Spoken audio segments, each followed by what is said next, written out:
So far what we've done for factoring is we have learned to factor out the common factor. From there, we learned how to do factoring by grouping. That is the first section.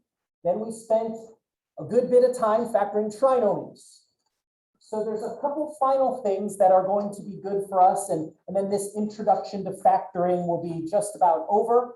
So in section 5.3, there are 3 different types of special factors that we're going to talk about.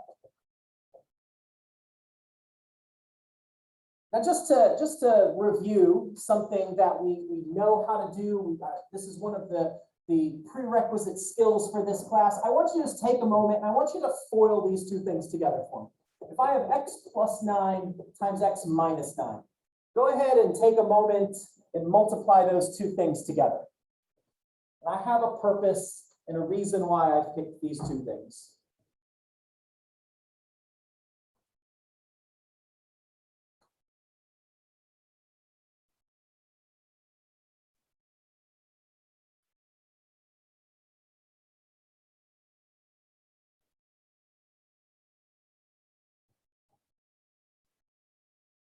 All right, here goes.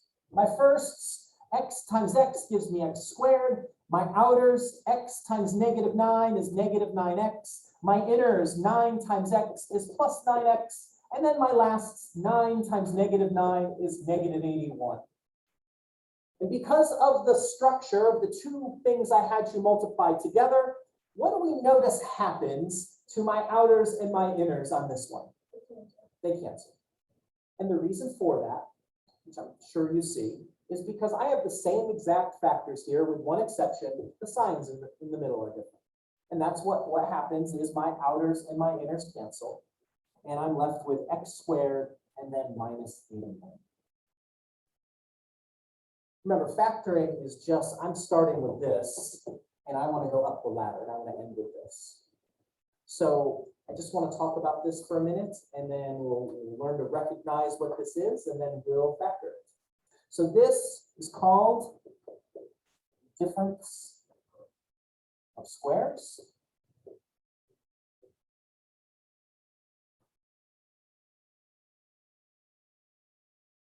It's called that for a reason. Remember, math people aren't super creative when they label things. They're very descriptive. So it's called a difference of squares because that tells you what this is.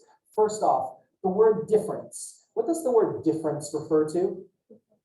Difference means subtraction. So the first thing that it tells you is this has to be a subtraction. When I FOILed together, it ended up as a subtraction problem. So if it's not a subtraction, if it's a plus, you're out of luck. And then a square is something that you multiply the same thing times itself. So my first term, my x squared, what's the same thing times itself that gives me x squared? X times x, right? What's the same thing times itself that gives me 81? 9 times 9. So if you need to make yourself a note, a square is something that can be written as the same thing times itself. So if you don't have squares, then you don't have a difference of squares. So that leads to my first set of questions. Okay, before we factor, I just want to make sure that we can recognize a difference of squares. So here's my question. Is this a difference of squares? Does it meet the 2 criteria to be a difference of squares? So here we go. Here's the first one. Don't shout out the answer. I'm going to give you 10 seconds to write it down and write your hypothesis on your paper, and then we'll talk about whether it is or isn't. So the first one is going to be x squared plus 36. So write that down and then write your hypothesis down. Is that a difference of squares, yes or no?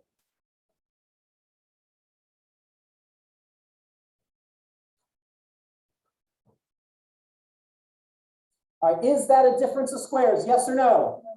No, why not? You said that with confidence. Okay, great. So the answer to this one is no. And in case you didn't see why, that's okay. That's why I have a plan. That's why we're doing these things, is to help you learn this. So again, if you missed that, it's okay. You're learning. But the reason it is no is because in the middle, I have a plus sign. Difference means subtraction. Here's the second example. If you have a question about that one, please let me know. Here's the next one. 4x squared minus 25. Write it down and write down your hypothesis. Is that a difference of squares?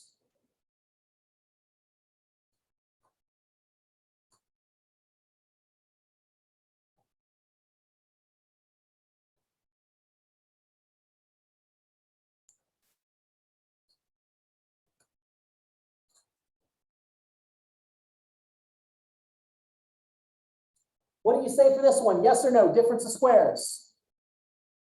What was that? Okay, you're a little more cautious on that one, but yes is the right answer. So since there was some caution, let's just look at the terms. First, is it a difference? I've got a subtraction. Step one, check. Is everything a square? Well, 4. Is 4 something times itself? What is it? 2 and 2. We already talked about x squared, x and x. Is 25 something times itself? 5 and 5. It's a difference of squares. That's why. Last one. If I give you z squared minus 34, write that down. Write your hypothesis next to it. Yes or no? Is this a difference of squares?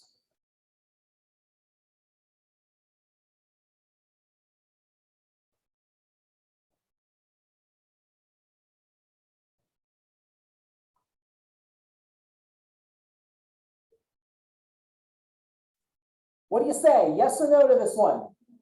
No, again, that is correct. Why is this not a difference of squares? That's kind of a weird, I'm sorry, it's like a whoa. Why is this not a difference of squares? Perfect. 34 does not have a whole number times itself. That gives you it. So that is why that's not a difference of squares. 34 is not a perfect square. Okay, now that we've seen to identify, the next step is what happens when we see that something's a difference of squares. So we're going to factor this one together. Then I've got a few examples for you to do. We already said, yes, this one's a difference. It's difference of squares. So once you identify that, it's just a matter of, here we go, remembering what we just had when you look on your notes at the foiling we just did. So 4x squared, you just told me a minute ago that 4 is 2 times 2. X squared is x times x. So there's my firsts. 2x times 2x. A moment ago, you told me that 25 was 5 times 5. So I'll put it right there. And then the other thing you have to do is when we FOILed a moment ago, what were the signs? Positive and negative or negative and positive? The order absolutely does not matter, and you're done. Okay, difference of squares. Those, hopefully, once we do a couple, you're like, oh, I like those. Put 9 of those on the test, Firster. All right, here's one. Do this. X squared minus 100. Go ahead and factor that, please.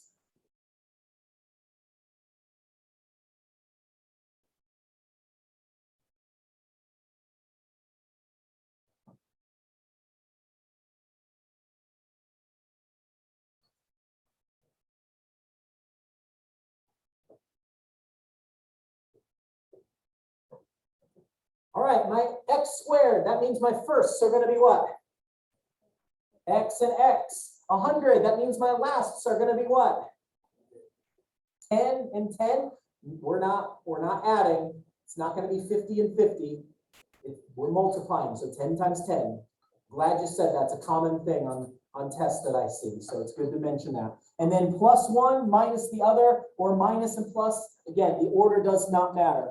If you have a question, ask it. If not, here's the next one. 64y squared minus 1.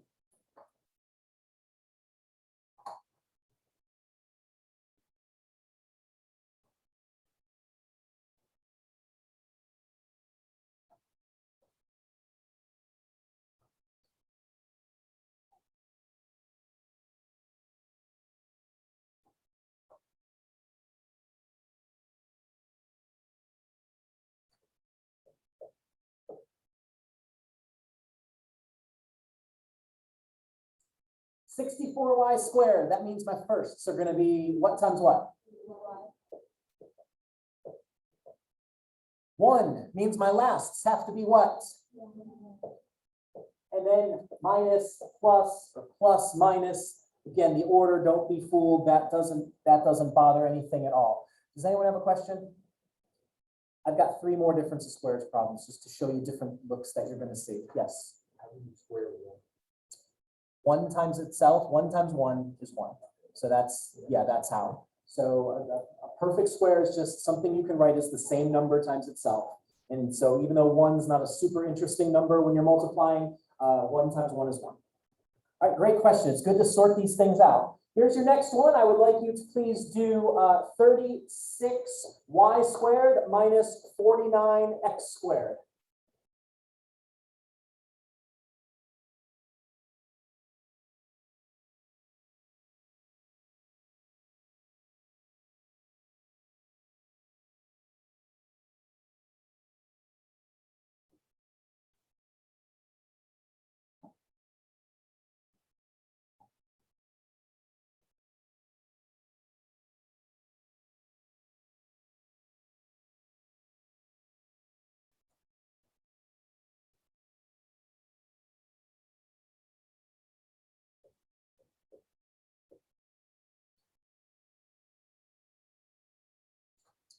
$36y squared. What am I first going to be? 49x squared. And plus 1 minus the other.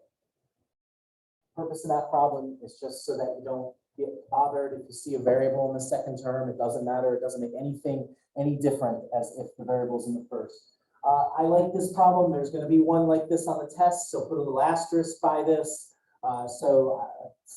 Just want you to make as much progress as you can. If you don't quite get it all or any of it, that's okay. We're learning. So, but give it your best shot. X to the 4th minus 16.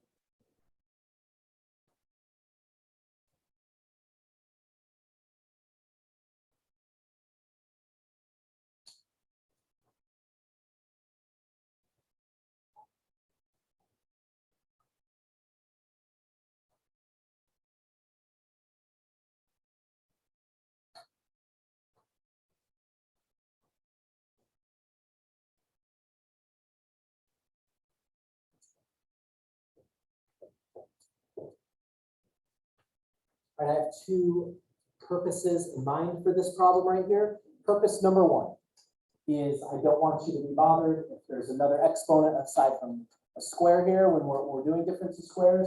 X to the 4th, I can write that as what times itself? X squared, yep. Remember when we're working with exponents, we add them. So 2 plus 2 gives me 4. So that's my first reason for giving this problem, is just so that you see the x to the 4th. And when you're on your homework, you don't get bothered by it. 16, that's no big deal. It's 4 times 4 plus 1 minus the other. If you did that, great job. If you even just got the 4s, and now you see the x squared, great. Here's my second purpose for this problem. Always make sure you factor completely. One of those can be factored more. Which one can be factored more? The one on the left or the one on the right? The one on the right, this is still a difference of squares. Hey, Kirkster, why can't I factor this one then? They look very similar. Why can I not factor the one on the left anymore? It's a positive. So we'll just write it. It's done. There's nothing else to do with this one. So in case you didn't see that, make sure to make a note for yourself. This is a plus. Can't factor this one. There's a plus here. And then the x squared minus 4. X squared is x and x. 4 is 2 times 2 plus 1 minus the other. And now we're done. There's no more differences of squares. This is just a plain old x. This is a 2. Is 2 times 1. It's not, neither of those are perfect squares. So we're done with that problem. Just make sure that you factor things completely. If that happens, it won't happen too often, but like I said, I got one of those on the test because it makes me happy. All right, last difference of squares, and then we've got one other thing to talk about today. You're almost free of me for another day. So here is the last difference of squares. I've got 5a squared minus 45b squared. My purpose to this problem is the same as the purpose to the last problem of the previous section. You see this? It doesn't look like a difference of squares right away. But before we give up and move on to the next problem, what do I notice about these two terms? They have a common factor. What is that common factor between these two terms? 5. So go ahead and factor the 5 out, and then factor what's left.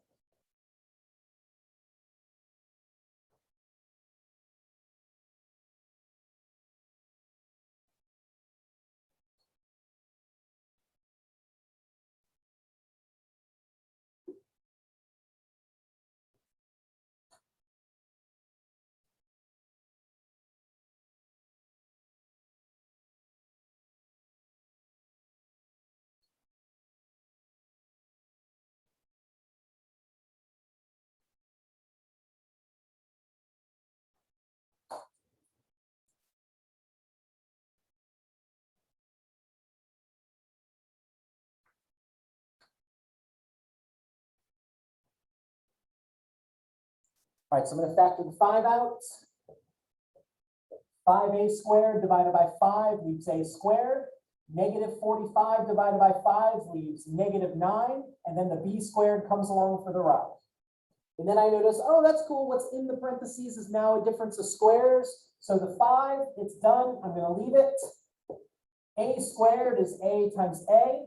9b squared is 3b times 3b. Plus 1 minus the other, or minus the first one plus the second one. It does not matter at all that order. And that's the end of difference of squares. Before we do the last thing for the day, any questions about the difference of squares problems we've done? All right, last thing. While I erase the board, I would like you to please factor this. It's just a trinomial. There's nothing devious about it. So I would like you to please factor x squared minus 12x plus 36.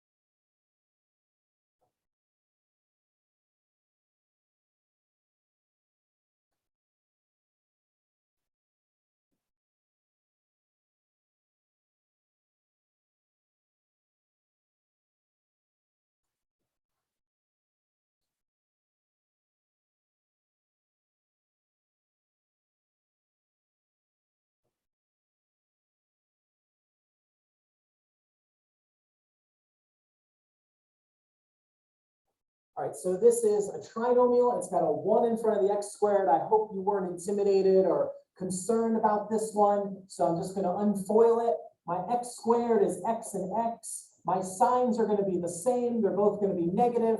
And the two factors of 36 that add up to 12 are both 6 and 6. Now here's the reason for this problem. This is the second special factor, but I'll give it to you with a caveat. When I notice that I've got a number on the end that's both perfect squares, here I've got a 1, 1 times 1. Here I've got 36, 6 times 6. There's the possibility, it doesn't have to be, but there's the possibility you might end up with the same factor times itself. And when you do, here's what you're going to do for me no matter what. Okay, when you have the same factor times itself, good notation, this is required. You're going to write x minus 6 squared. If they're different factors, you don't have to do this. The difference of squares, there's a plus and a negative. You can't do this. What this is called, again, math people are descriptive, not necessarily creative. This is called a trinomial square. Starts off as a trinomial, ends up as a perfect square. X minus 6 times x minus 6, yes. Can you factor 6 in the very beginning with 12 and 36? Well, it would be 12 and 3. 12 and 36 doesn't multiply. But the reason I wouldn't use 12 and 3 is that adds up to 15. And this is 12. So like I said, when you have a perfect square here at the end, there's the possibility. It doesn't have to be. I'm going to show you how you know for sure if you want to know for sure. Okay? But let me just be clear up front. When you have a trinomial, you can factor it like a trinomial. You do not need to use the shortcut that I'm going to show you in just a minute. This next shortcut is not required at all. So if you don't want to remember anything extra, I don't blame you, okay, and you don't have to.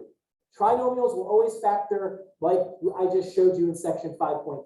Before I get to the point where I tell you, though, the shortcut, if you do want it, I'm going to give you another one of these just to make sure that you're okay with factoring this trinomial. So x squared plus 14x plus 49.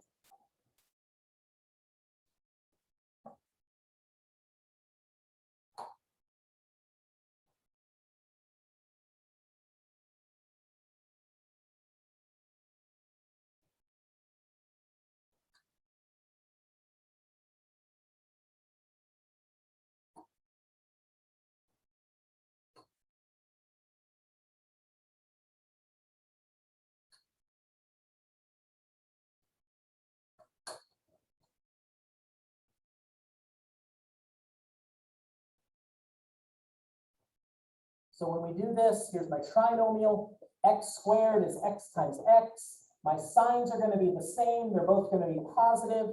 And the two factors of 49 that add up to 14 are 7 and 7. So once again, I get the same factor times itself.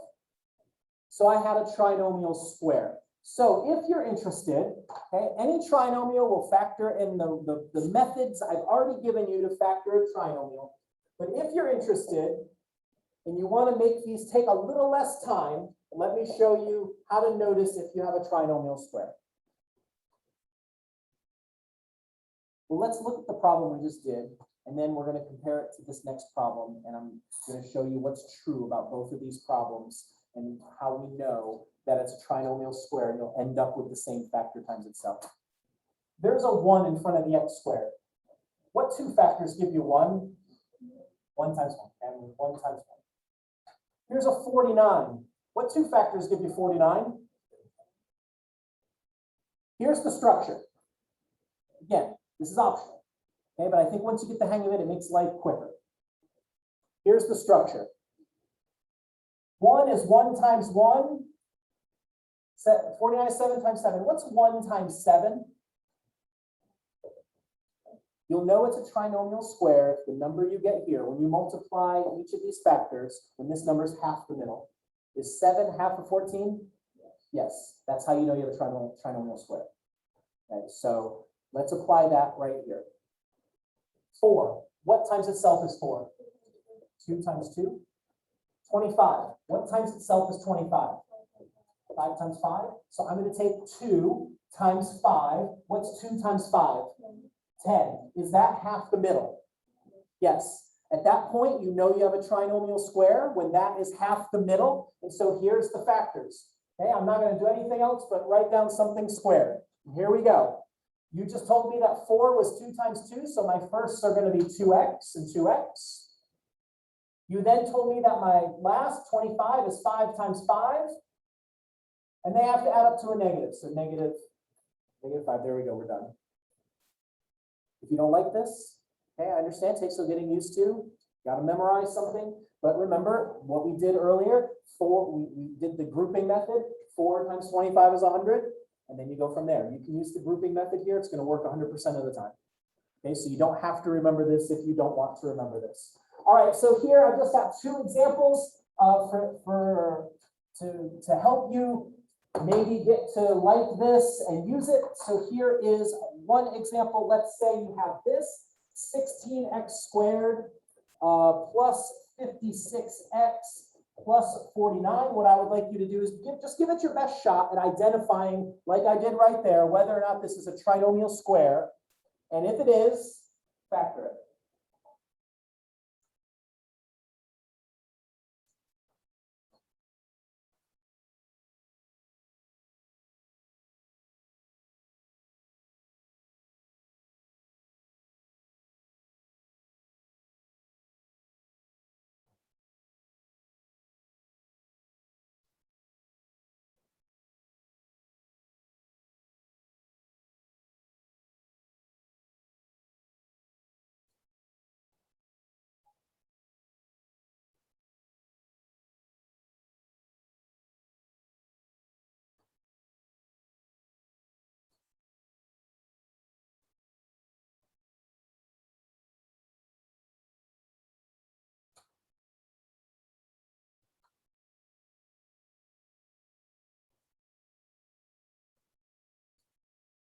All right, so 16. What times what gives you 16? What times what gives you 49? So then you take one of the 4s, you take one of the 7s. 4 times 7 is 28. Is that half the middle? Yes, it is. So again, a difference of squares. You have to check, okay? Because as we saw earlier with the x squared minus 12x plus 36, there are, if I pick a different number for the middle, it doesn't have to be a perfect square, okay? But it has to meet the structure. But once it does, 16x squared is 4x times 4x. 49 is 7 times 7. And they add up to a positive, so I put a positive right there. 4x plus 7 squared, we're done. So when you have a trinomial square, if this clicks for you, if you can get to this, it makes life a little shorter when you're factoring these trinomials. Last problem for the day. 9y squared minus 60y plus 100.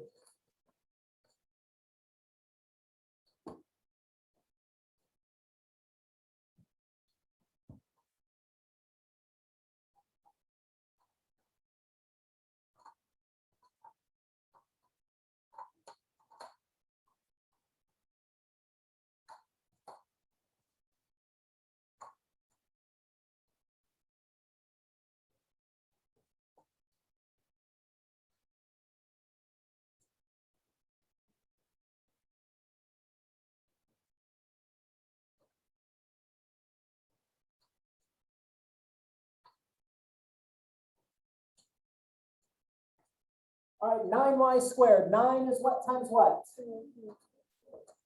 100 is 10 times 10. So I take one of the 3s, I take one of the 10s. 3 times 10 is that half the middle? All right, so we're almost done. 9y squared is 3y times 3y. 100 is 10 times 10. They have to add up to a negative, so I put a negative right there. And there we go. That's factoring trinomial squares. So before you pack up and bolt on me here,